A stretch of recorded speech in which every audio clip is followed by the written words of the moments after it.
Welcome to this episode of Relatively Famous, the podcast where I, Chip White, interview relatives of famous people. My famous relative, Vanna White from Wheel of Fortune. Vanna is my sister, and so I do this podcast out of peer groups, not out of just some random dude.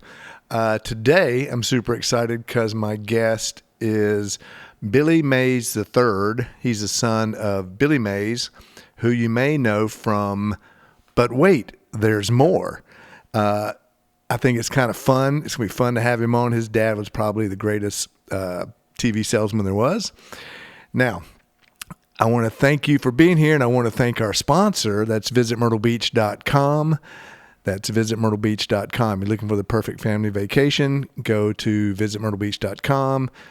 Check out the 60 miles of beach, all the golf courses, the restaurants, amazing things, surfing, golfing, scuba diving. It's all there. That's visitmyrtlebeach.com. Now, let's have a fun conversation with Billy Mays III.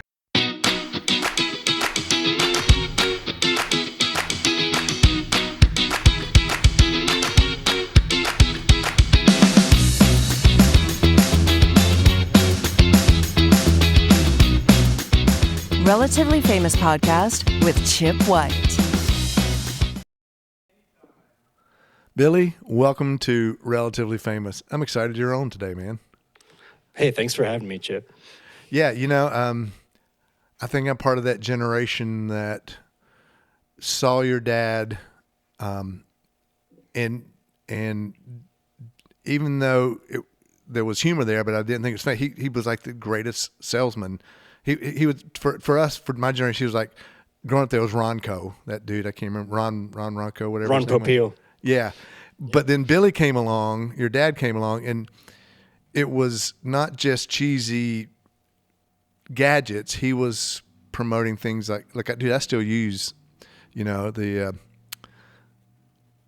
God, I want to say Oxycontin, but that's not it. That's the stupid drug. Yeah, OxyClean. Yeah, OxyClean. Man. I was like, yeah, that was the signature. I was like, yeah, oh my God. We know what, we're not even going to edit that out. I still actually use OxyClean. How old were you when this kind of started taking off with your dad?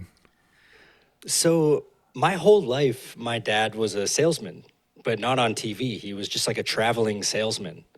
So he would go to like home and garden shows, and he was kind of like a carny. He would just go from city to city and be part of these shows where he'd have a booth and he would sell a product. And so my whole life I knew him as that. And I was like underneath the booth playing with toys whenever he was in my town or if I was with him in another town. And it didn't get on TV, him doing that, he didn't get on TV until about the year 2000. And that was right when I was starting high school. So there was like a bit of knowledge of him that people knew he was on Home Shopping Network. And then he, like, middle of high school for me, he started to be more known. And especially in my hometown, he was like a famous guy because he was someone that like made it out of my hometown, McKees Rocks, Pennsylvania, which is like a small town outside of Pittsburgh. And right around, I don't know, maybe like around sophomore, junior year, I started to realize that people knew who he was. And it was like kind of a bigger deal than just being on Home Shopping Network because now he was on TV often. You would see him a lot back then. So that was when it started to hit me, I think. But then by the time I got to college, that's when I knew he was like very well known. I would, at roll call for new classes in college, a teacher would always say, Billy Mays, oh, like the guy, like the OxyClean guy. And I would kind of make the joke sometimes, like, oh, I never heard of him. And like the rest of the class would laugh because they knew me. But it was just, that's my memory of, when it started to click that like it was something interesting about what he was doing. I love the fact you'd say, never heard of him. Yeah. Yeah. What I think he probably, I don't know if he coined it, but the phrase, but wait, there's more.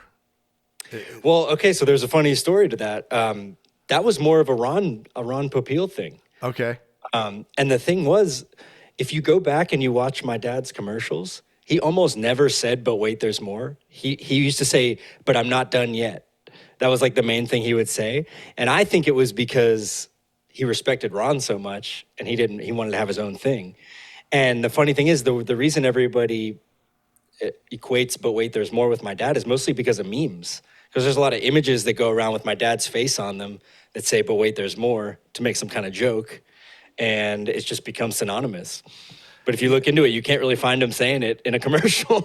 That's true. Now that you mention it, I think about it was Ron, because his were always like gadgets that did more. I mean, we were in Italy years ago, and this guy's got basically a potato peeler in the middle of the piazza, and he's peeling, and he kept going, but wait, there's more. And he had Julian and stuff, So, and of course, we bought one. We had to go to Italy to buy a plastic potato peeler, but you're right. It was he was. I'm not done yet. That he distinctly made his own mark. Yeah, he had a lot of respect for Ron. Like, I didn't really know who Ron Popeil was. Like, I didn't even really know, even once I learned about it. I'd never seen him on TV naturally. But every time he was brought up, or my dad brought him up, he would say that was like the guy he respected the most in the business, as far as like who came before him, because he was pretty much like my dad's predecessor in that way. Now, as you're getting into college and high school and your dad's becoming what was the effect like on you? Were people, I won't say bullying, were they joking with you? Were they like kind of, was it like, quit, I get it, enough, right? Yeah. Honestly, it's not like, I guess if you think about it, it's not like my dad was Brad Pitt or something, like someone that everyone knows. It was kind of like a fun thing to know. And it's almost like this wasn't in the time of everyone knew everyone's business completely, like now, like where, the internet kind of has all the answers at all times. This is a little bit before that. So I feel like it was just something you'd learn about me, and then it would just kind of feel normal after that. People, I mean, even to this day, people still get a kick out of it. So it's a big part of my life when I say my name, or, someone learns that fact about me. But yeah, I wouldn't say there's any bullying or anything like that, but there is a sort of, which I'm sure you've dealt with in some form too. There is this sort of like, I have to kind of watch, like if I meet someone and they're not being that like respectful to me, and then all of a sudden they learn who my dad was, and then they lock in and they start being nice all of a sudden, or respectful. That's when I'm like, I kind of read the situation as like they want something, or they think they're going to benefit in some way from, whatever Billy Mays' name offers. Yeah, it's true. I get that. Sometimes you're just standing in a group, and it's kind of, like I said, they're kind of ignoring you maybe, and someone goes, oh, that's Vanna's brother, and then it does change, or they come back around. On my end, it's so many people have Vanna stories, whether good, bad, whatever. And do you come across fans of your dad's that have stories, or do people go, oh, like me, oh, dude, I bought OxyClean, or I wanted to saw my boat in half, or whatever. Do you come across people that genuinely go, dude, I love your dad? No, I'm surprised at the level. I was kind of always surprised, because I think because he was my dad in that height of him being famous and alive, I was kind of just surprised, because I didn't really watch TV like that. So I didn't know how often they were playing his commercials. But now it's exactly what you said. It's either the basic one is just like, wow, I bought all your dad's products, or I loved watching him on TV. But a lot of times I'll meet someone who's in sales of some kind, and they'll say, like, I learned so much about sales from your dad, just like learning how to pitch things from your dad. And that's always cool. And, I'll meet someone at, like, say, the Verizon store, getting my phone fixed, and you can kind of tell that they have a different view of it, not just as a consumer. They're like, they see it as an art form, and they respect what he did with the art form. And I like that. It's kind of fun when it's that kind of person. Yeah, it's as you say that, I think I actually probably need to go back and watch some of his stuff from a sales point of view, like, because I'm trying to get sponsors for the podcast. I'm obviously not selling enough correctly, because I've got one. So he was a master genius at it. Have you picked up on that? Are you in sales? What direction did you go? So it's kind of funny. I'm a musician. That's like my main thing that I do. I make music. I was a touring musician, independent artist for a long time. I still am, but I don't tour as much. So I was always kind of like, no, I'm not into that. I kind of I make music and you know, I perform. I'm an artist. I'm not a salesman. That's what I was always saying. I would say I'm not getting into the business like that. And there was some point, probably, almost 10 years ago at this point, where I started to realize I was traveling from town to town, playing shows, and then right after the show, I would be at a table and I would be selling records or merch, shirts, and I realized like this is exactly what my dad did at this age. He was traveling from town to town, except his performance was the selling. So mine, I would perform and then I would sell. So there was like, that was a big moment for me because I started to feel really connected to him and what I was doing, thinking I was doing something completely different. And then it sort of slowly started to feel less like a diverged path, and it started to feel like this was something that I could start exploring a little bit. And this is more recent, actually. So I started working with a nonprofit called the Laundry Project, and they facilitate free laundry day pop-ups at laundromats in underserved neighborhoods.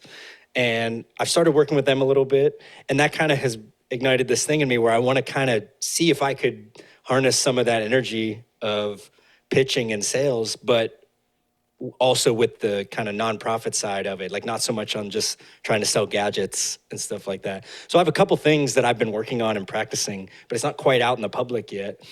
And I try not to say too much about it, but right now there's a bit of a project in the works that will tell his story, and it's sort of going to incorporate my journey of trying to step into his shoes in a small way.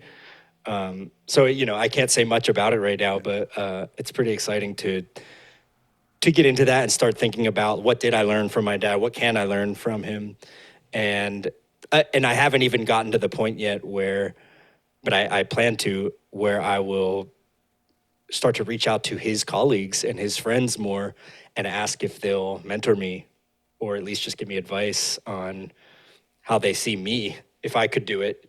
Yeah. So yeah, that's I do see it in me sometimes, and I kind of naturally become that person sometimes, and I think it's just simply from being exposed to him so much.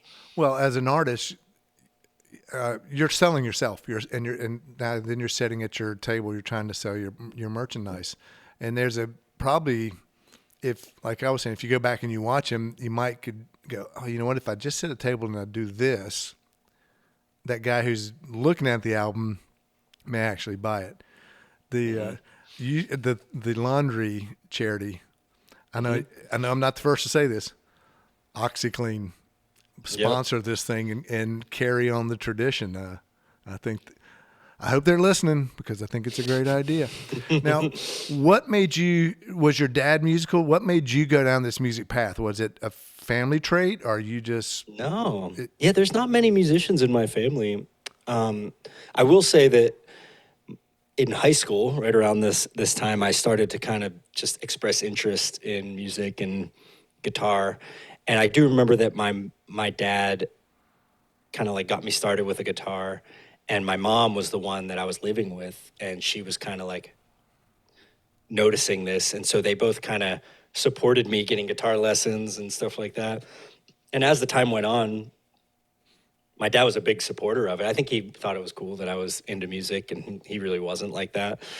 And even till the day he died, he was very supportive of my music path. And by the time he died, I hadn't really even done much. I had made some recordings, but I had never released anything. And now at this point, it's a bit of a long story, but I'll share that the year he died, about 6 months later after he died, was when I released my first album. And it was a sort of self-therapy of getting through his loss.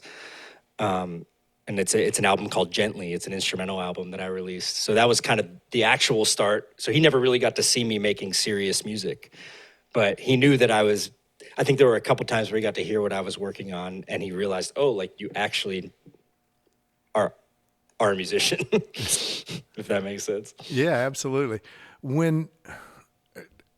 How old were you when your dad passed?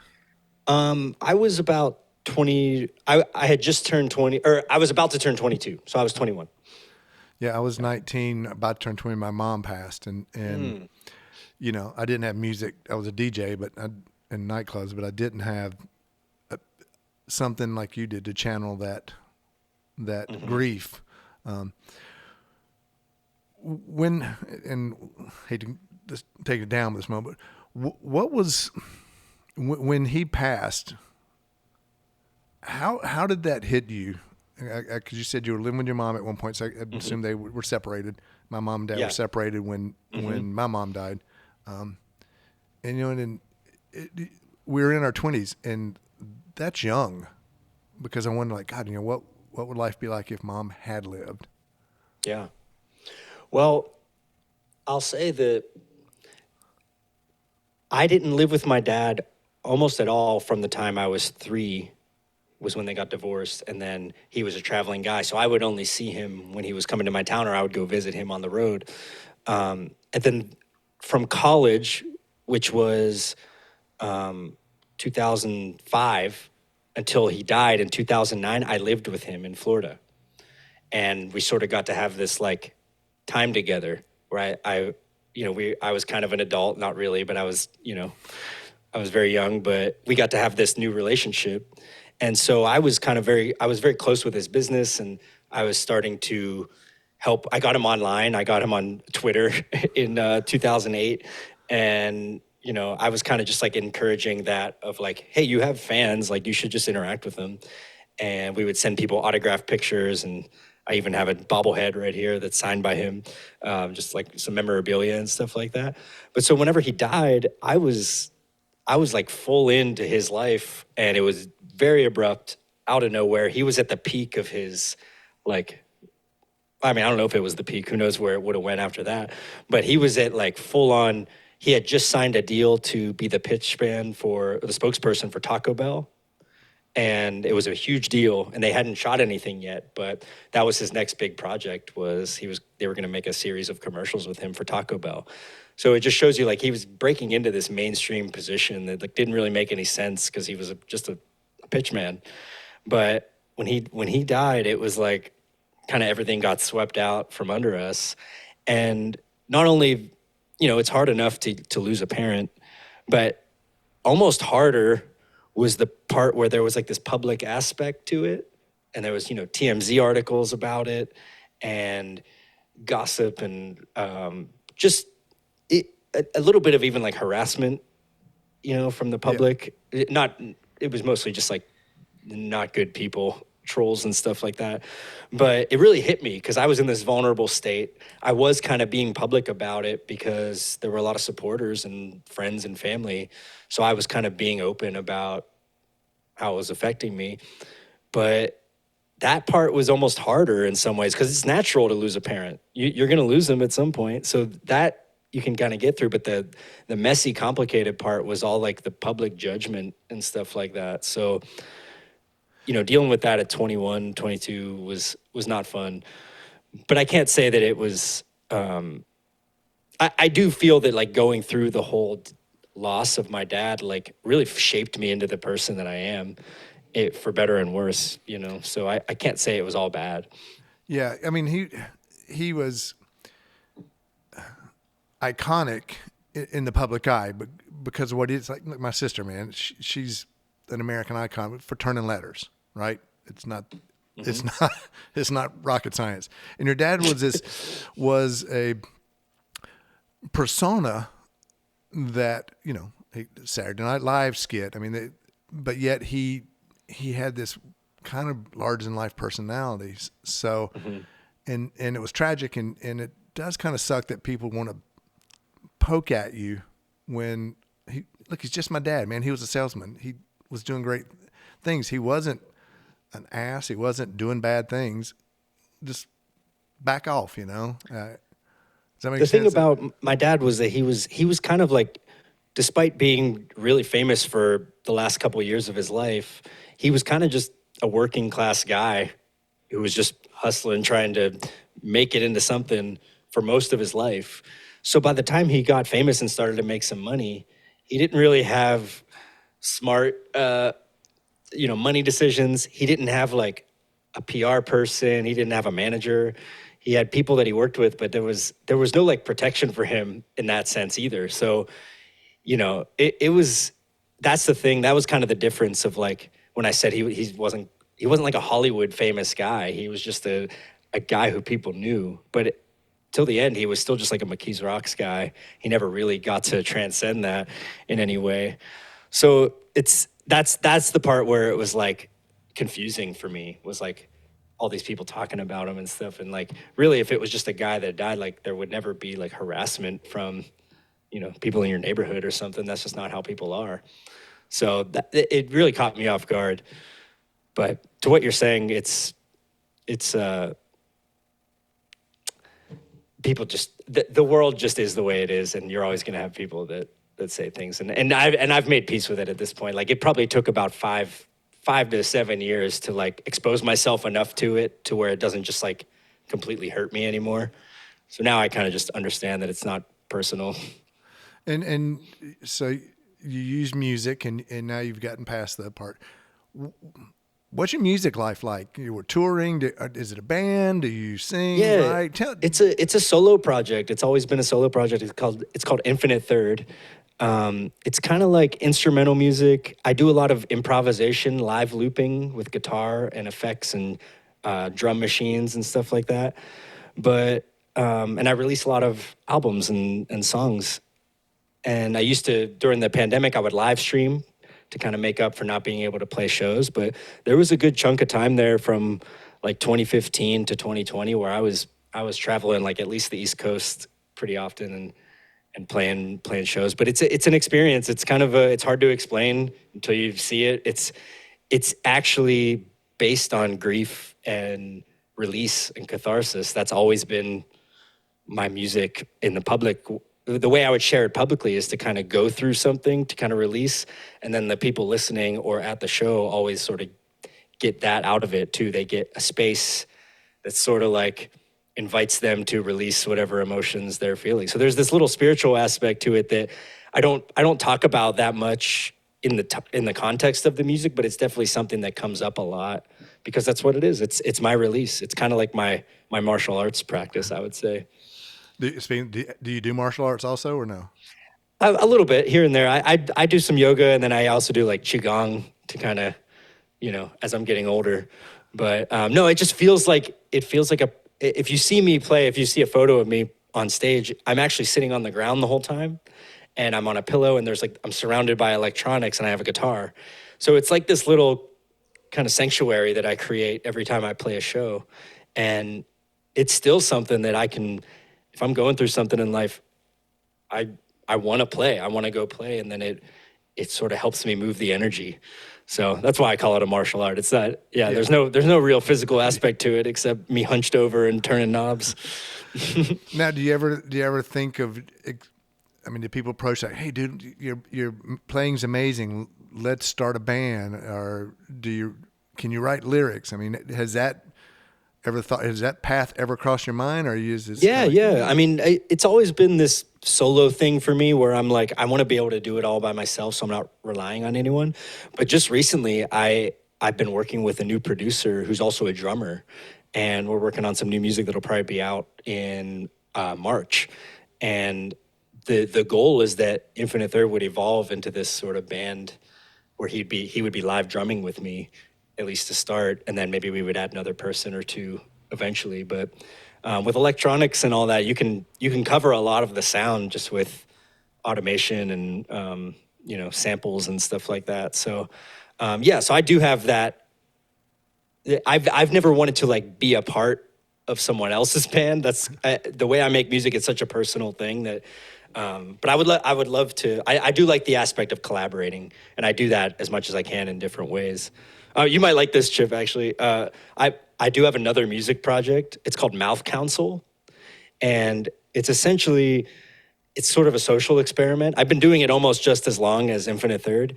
I gather people in a circle, like maybe six other people in a circle. I have these cushions that I put down. And I take a loop machine that kind of, loops whatever's going into it. And I have a microphone. So I explain what's going on to the volunteers, and then I start sort of beatboxing, making a beat with my mouth, and then I loop it. And I tell everyone, I pass the microphone around and they all kind of add their sounds to it, whatever it is. They could bark like a dog, they could sing, they can do a little bass line with their mouth, and I turn it into songs. And it's sort of just as much a part of my musical stuff as the other thing, but it's one that I get to include people with and collaborate. And it's the thing that's brought me to even more interesting places. I've done it with kids, I've done it at birthday parties, I've done it on stage, I've done it at hip hop shows with rappers and stuff. So it's something that allows me to kind of get to even more places than my guitar-based music does. That's interesting. I'm just sitting, as you're saying, like, what sound would I make, man? Because I got a horrible singing voice, can't rap, so it's like, can't beatbox in my mouth. I'm going, I could do the bark like a dog. Yeah, I mean, that's kind of what I tell people if they can't think of anything. You can just pass the microphone to the next person, or you can make your favorite animal sound, or you can just like breathe heavily into the mic and I'll record it. It's something that kind of brings people out of their shells, and it's been used as kind of a like a team building workshop kind of thing. It's been like a creative exercise, and it's just sort of its own thing that's evolved that way. So even for someone like you, it does kind of invite you to think about that in a different way, and just puts you on the spot to do it. Yeah. Okay. Speaking of being on the spot, what did your childhood smell like? Smell like? Is this like a question you ask people, or are you just asking me that because of cleaning stuff? Is this a blanket question you've asked people before? I have asked this before. That's interesting. Okay, let me think about that. That's hard for me to...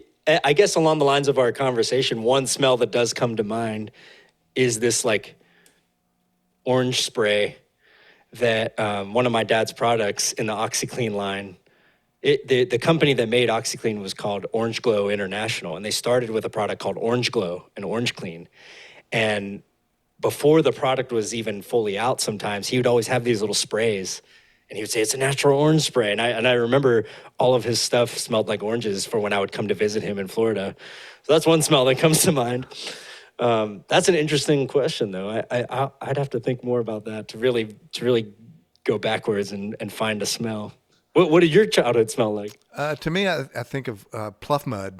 So I grew up in South Carolina on the coast, and in the marshlands at low tide, the mud, we call it pluff mud. It's got, a lot of people hate it. It's almost kind of a rotten egg smell, sort of. But to me, man, I love that smell. That was the ocean. That was home. That was salt water. Pluff mud. Okay. Wow, nice. Yeah, and I get some interesting questions. Donny Osmond's son, he said urine and cigarettes because that was the alley behind the theater where his dad was doing Joseph in the Coat of Many Colors. Oh, wow. It's you can, if you give people time to think about it, you can get some interesting answers. Another one is, what color was your childhood? Ooh. Yeah. That's weird because I feel like being a musician, I genuinely don't pick up on a lot of visual cues for some reason. Like even, I don't know, there's just something where something stands out to someone. I don't always catch that. I don't know. It's like when you ask me what color, I don't see any colors in my memory. Like it's almost, maybe it's in black and white or something. I don't know. It's so strange. Now, is there a song? Because you're saying you're musically. Oh, there's like a million songs I could think of. Song. What when you hear something on the radio, what song takes you somewhere instantly? Oh man. Well, I can think of that song by Alanis Morissette, like her first song ever. You Ought to Know. I want you to know. And I always remember it because it was the first time I heard the F word in a song, and it floored me as a child. And my mom would like put it on. So that's one. There's, that song, I love you always, forever, near or far, closer. That's one that like really, I think it was my mom like played it for me a lot. And she would just like look at me lovingly when I was little, and she'd just be like, this is my song for you. And that definitely comes up for sure. And I'll always remember that my dad just like if I had to ask him, like if somebody asked me what was my dad's favorite song, I would instantly say Meatloaf. I would do anything for love. It was like my dad would like tear up when that came on. It's like he would like put it on and just think. It seemed like that's a memory I have of him when I was very small. Yeah. Yeah, music definitely, like I said, I'm not music. My wife is the singer in the family. She had a band, but music, I grew up with such a variety of music. I had a lot of my friends that didn't live where I lived, like they listened to rock and roll radio stations that played nothing but rock. Where I grew up, it was rock, it was beach music, it was like this big variety from like 50s to the whatever was popular. And people go, "How do you know the words of that song?" I'm like, "Dude, they played it on the radio. Did they not play it in your town?" They're like, "Nah, man, I didn't hear that. I only heard Leonard Skinner." And I'm like, "Okay." So my producer commented on your beard, said you get the beard award. Is your dad's was part of his fame was he had that beautiful black beard. Is that a Mays thing, or is this something new for you? I mean, it definitely is. So my grandfather, who is Billy Mays the first, senior, is still alive. I think he's turning 90 in 2 months. I'm pretty sure that's where he's at. He has a big white beard and white hair, and he looks like Kenny Rogers. He's always looked like Kenny Rogers. And to the point where he used to sign autographs as Kenny Rogers when people would ask him, "Are you Kenny Rogers?" He wouldn't say anything and he would just sign something for them. And it was kind of like a joke of our family because he also would kind of dress like that too, unrelated to Kenny Rogers. But so my dad is Billy Mays Jr. and I'm the third. So my dad had the black beard and the black hair. By the time he was on TV, like he definitely would have been gray, if not white. And he would put that dye in, or I don't know what it was, Just for Men or whatever. And he was just like, "That's my look. I have to keep it." And I remember whenever I lived with him in probably around 2007, I started to be like, "Well, why don't you just like let it get a little gray, like let it start peppering in. I feel like that'll kind of make you look dignified." And he was like, "No." He was like, "If it ain't broke, don't fix it. That's how they know me." And I've always argued with him, like, "No, I think that's going to make you more human and it's going to make people connect with you more." And we never got to that point where he got to try it. But I do think that would have been the next phase of his look, would have been letting the white come in. He would have been the Kenny Rogers of the sales. Yeah, right? Yeah, my dad had silver hair pretty much my whole life, and I've inherited it, and it is what it is. Yeah. Well, I got the top of my head from my mom's side, which isn't as lucky, and I've decided to just be shaved head for about 8 years now, but I really like it. It's just it's funny that I didn't get that part of the gene. Well, at least you grow a beard. My beards are like patchy and now, where do we touched on it briefly? Where do you see yourself going in this world? Is it going to be? You think it's going to be a multi-tiered sales music combo? Do you think that there might be? Wait, I'm not done yet. Billy the Third promoting. Yeah, it's hard to say. I'm definitely gonna do music till I die. Like that's just my life, and it's just a big part of how I interact with the world. But with this new sort of path of dipping my toe into the pitching side of things, it's going to be a big experiment, and we're going to see what happens. Because there's part of me that recognizes that the world that my dad existed in doesn't really exist anymore. Now everyone sort of just is an influencer or a spokesperson of some kind. So I don't know what there is for me to offer, if I try to turn back the clock and just do it his way, or if I adapt to the new styles of being on TikTok and, that kind of thing. And it's probably a hybrid of both for when I finally get there. But there's something that I feel in me that I'm sort of doing it as a tribute in some ways. And so that'll kind of put a different shade on it of how it comes across. But also I think that I want to use that energy to kind of give back instead of just extracting.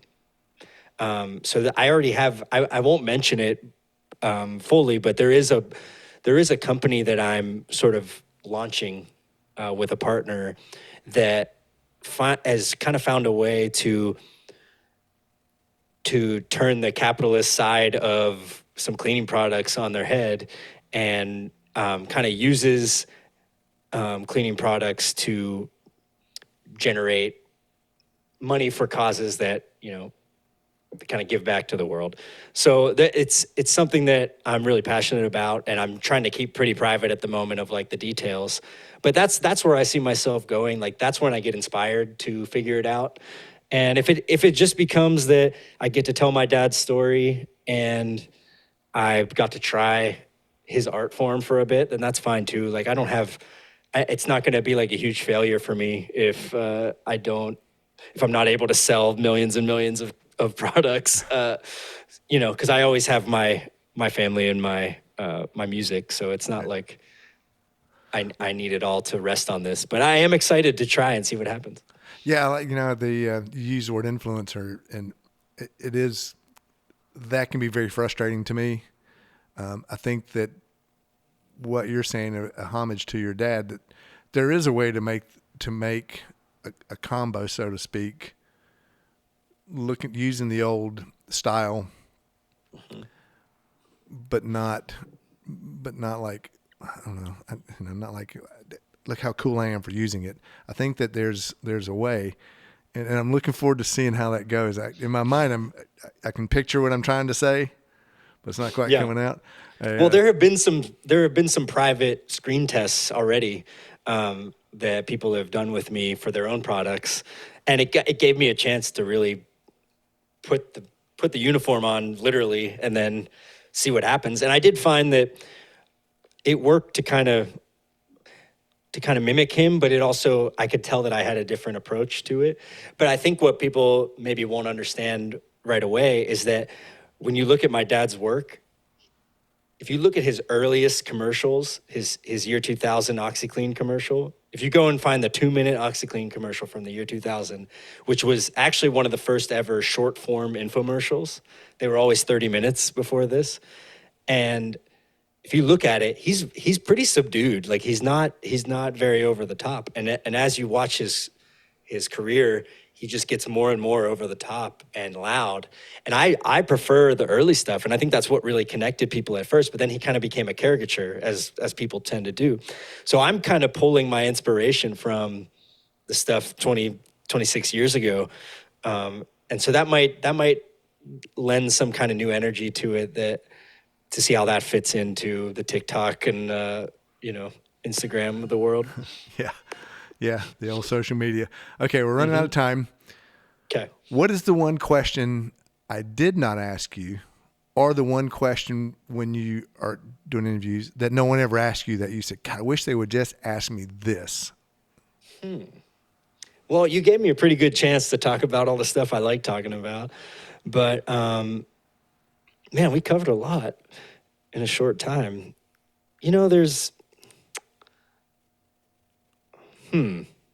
That's a good question. I wish I would have thought about that more.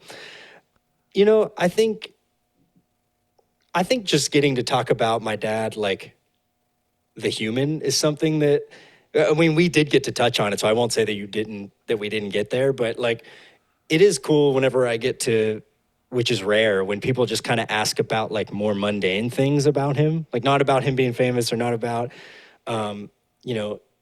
the celebrities he got to meet or whatever. There's always this like something nice about just talking about how he was as a person, because not a lot of people got to see that.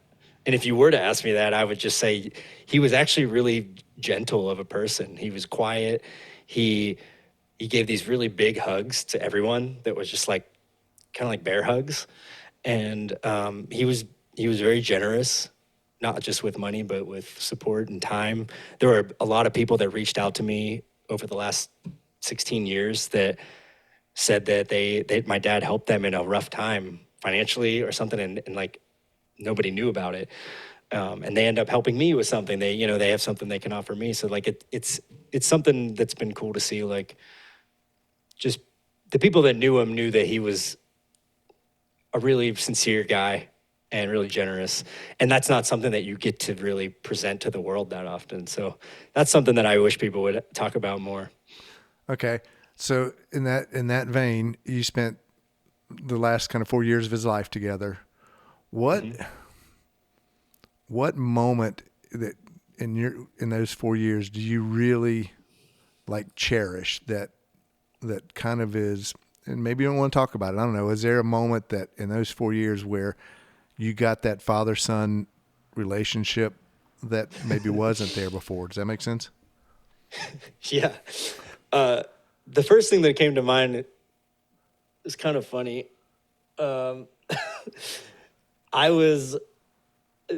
was one time, since I didn't get to grow up with him, there was one time where he went out of town and I got to borrow one of his really nice cars while he was gone. He had like a BMW. He had like 4 nice cars that he was leasing at all times when he was making money. And so I got to borrow the BMW when some of my friends came to town from high school. And, we had a good time. We were just like roaming around.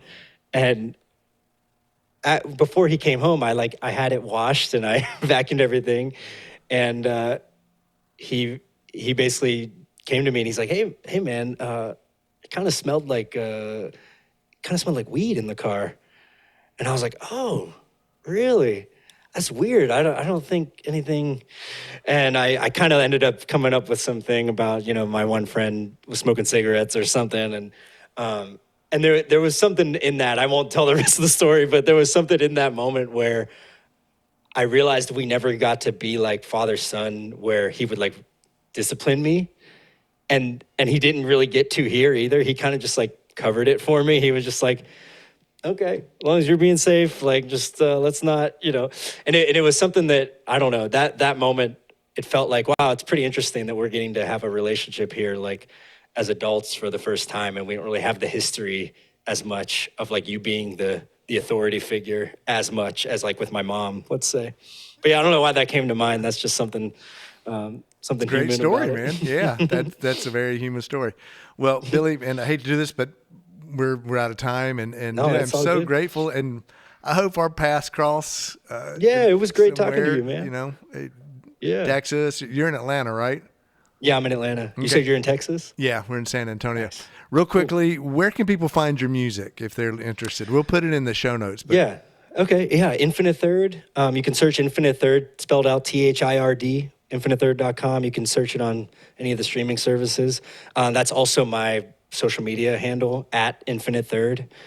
You can find me on Twitter and Instagram and all that. So, yeah. Cool. I'm pretty easy to find. Excellent. Well, Billy, thank you so much for your time. I really enjoyed our conversation, and Thanks, look forward to seeing you. Great talking to you. Thanks, buddy. Okay, that was awesome. And you know what? I learned it's like I'm not done yet. And that's what I'm going to say about the podcast. No, I'm not done yet. I want to thank you. I want to thank Billy Mays III for being here. And by the way, Billy, I'm a third also, Herbert III.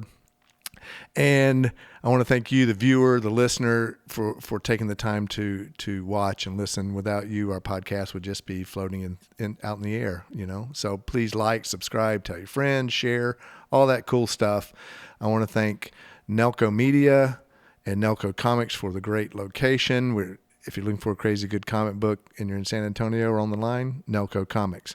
I want to thank our sponsor, visitmyrtlebeach.com, looking for the perfect family vacation or the golf trip for the guys or the girls, or you want to do a bachelorette party or bachelor party, or you want to take your family scuba diving, visitmyrtlebeach.com. That's visitmyrtlebeach.com. And last, if you're related to someone famous or you know someone famous relative, reach out to me at podcastrelativelyfamous@gmail.com. That's podcastrelativelyfamous@gmail.com. I'm always looking for guests. Thank you. You've been listening to Relatively Famous with Chip White.